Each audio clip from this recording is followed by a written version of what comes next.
વિશ્વામિત્રી નદીની જળ સપાટીમાં વધારો થતાં શહેરના કારેલીબાગ વિસ્તારમાં આવેલા જલારામનગર વસાહતમાં પાણી ભરાયા, લોકોને નજીકની શાળામાં ખસેડાયા।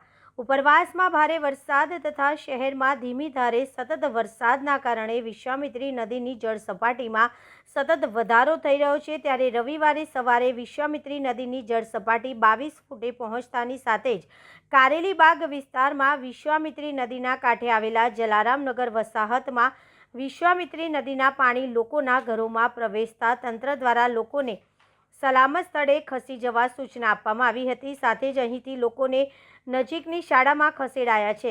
અહીં ધીમે ધીમે વિશ્વામિત્રી નદીના પાણી આગળ વધી રહ્યા છે, જેના કારણે હવે સ્થાનિકોમાં ચિંતા વ્યાપી છે।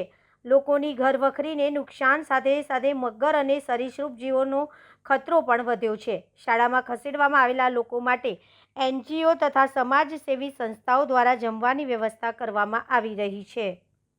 એટલી પ્રાર્થના કરવા માંગુ છું કે આ પાણી રોકાઈ જાય। બસ વડોદરા શહેરને કોઈ તકલીફ ના પડી જોઈએ મારા ગાયકવાડ સરકારને, કે આ પાણીના લીધે કેટલાય માસૂમ લોકો, કેટલા ગરીબ લોકો હેરાન થાય છે। એના માટે આ તકલીફ ના થવી જોઈએ। ભગવાનને એટલી પ્રાર્થના કરું કે આ પાણી રોકાઈ જાય, તો આ પાણી આવશે તો ગરીબ લોકો કેટલાય નુકસાનમાં પડશે। એના માટે હું આ પાણી જોવાય છે એના માટે એટલી પ્રાર્થના કરું છું ભગવાનને કે પાણી રોકાઈ જાય અને વડોદરા જનતાને કંઈ ના થાય। મારા ગાયકવાડ સરકારને હું બોલું, રેશમા કુંવર, ભાવિકા કુંવર, બરાનપુરા, શિવાજી ચોક। જય માતાજી, જય હિન્દ, જય ભારત।